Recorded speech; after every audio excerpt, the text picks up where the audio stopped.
Ladies and gentlemen, it is our distinct pleasure to introduce our next speaker, Lieutenant Commander Flip Clomer.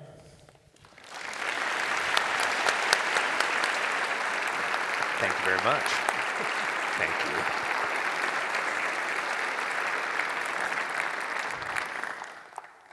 Good evening. Thank you. In September 1945, World War II officially ended. From around the globe, our sailors, Marines, soldiers, airmen, Coast Guardmen started coming home. But not everybody started coming home.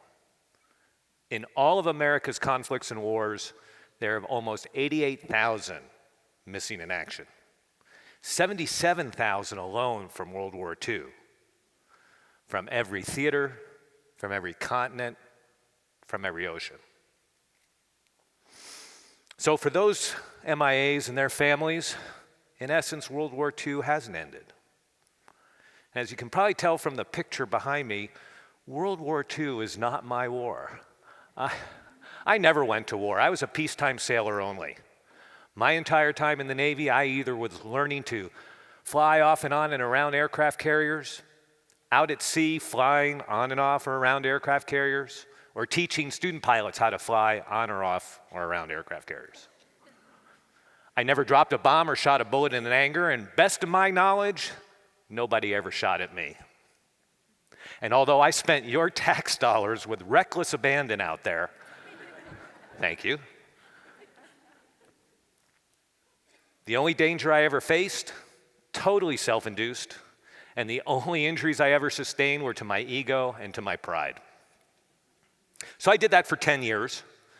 Got out, went to the airlines, but stayed in the reserves, never got called up, retired, and thought, all I have to do now is sit back to age 60 and I can collect a retirement check. And then 9/11 happened. And like a lot of other vets, I wanted to get back in.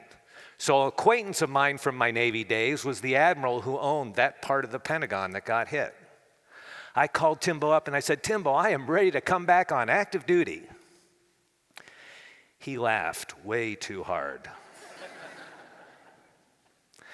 So I sent a check to every ready room I had ever been in to buy a round of cheer for all the young men and women who were going to war, because the younger generation was going to go to war. And that was the actually first time that I knew that I wasn't part of the younger generation anymore. A couple months later, I get a phone call. How'd you like to go to the Republic of Palau and search for World War II MIAs? For those who don't know, Palau is scuba diving capital of the world. It's the first place they have a shark sanctuary. They banned foreign commercial fishing fleets. There is more sea life. The colors are fantastic. You will see sharks. They love us, and the US dollar is their currency. So I said, sure, why not? I'll go. Once in a lifetime adventure. When am I going to get to Palau and go scuba diving? And on that first mission, something happened to change my life. I started meeting the families of some of our MIAs. On that first mission in 2002, I met a man looking for his father. His father was a Marine major, flew single-engine Corsairs, fighters, got shot down in 1945. We didn't find him or his airplane that year, but his son was out there in the jungles with us, in the mangroves, on that boat, trying to find his dad. The next year we found his airplane. We still haven't found him. He's still MIA. He's still on our list to try and find. But his son was on the boat, and we drove over that crash site almost every day we went out to sea. So he was within 30 feet of his dad's airplane. But you know, this story is not about me and searching for MIAs or about the search groups that are out there doing that as well, because there are others out there. But it's really about the MIAs and their families. So I'd like to introduce you to some people I've met, to some former MIAs. So from the great state of Texas, Jimmy Doyle. He's from La Mesa, Texas. That's out in West Texas. That is so far out in West Texas that people who live in the middle of nowhere and in BFE go there to get away from it all. We had one of our team members driving over from Tucson. She got caught speeding in West Texas. Texas trooper walks up and goes, "Well, little lady, where are you going in such a hurry?" And she goes, "La Mesa, sir." And he goes, "I am so sorry, you go." Jimmy Doyle went to war in a B-24. He started as a tail gunner, became a nose gunner right before he was shot down. That day it was a crew of 11. The airplane got hit by anti-aircraft fire. The wing crumpled. 3 got out, thought they had safely parachuted, got captured by the Japanese and executed. We're still on the hunt for them. The other 8 went in with the airplane. Jimmy Doyle, he got to start a family before he went off to war. He had a son, Tommy. When he found out we found the airplane, he got scuba qualified, and he came out and he dove his father's airplane.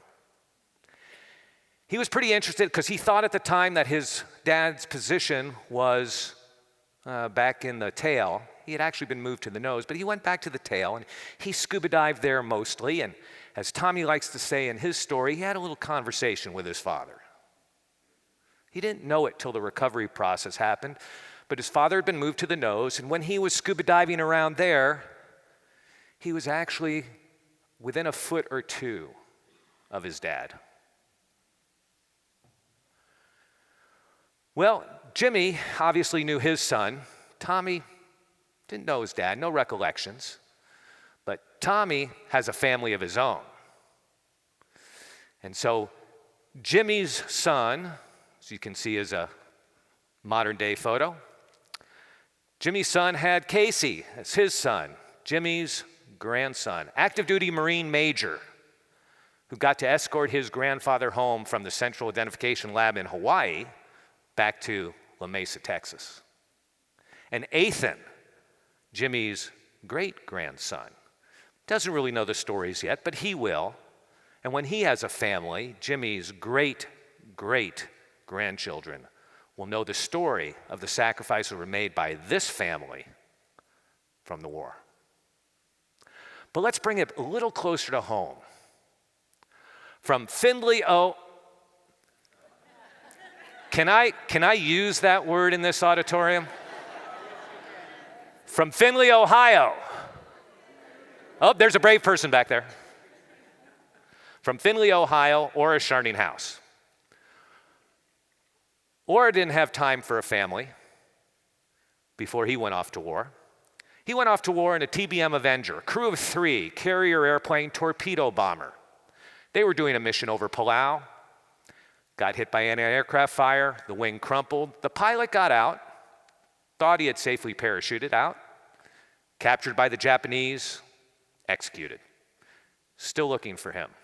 The other 2 crew members, they went down with the airplane.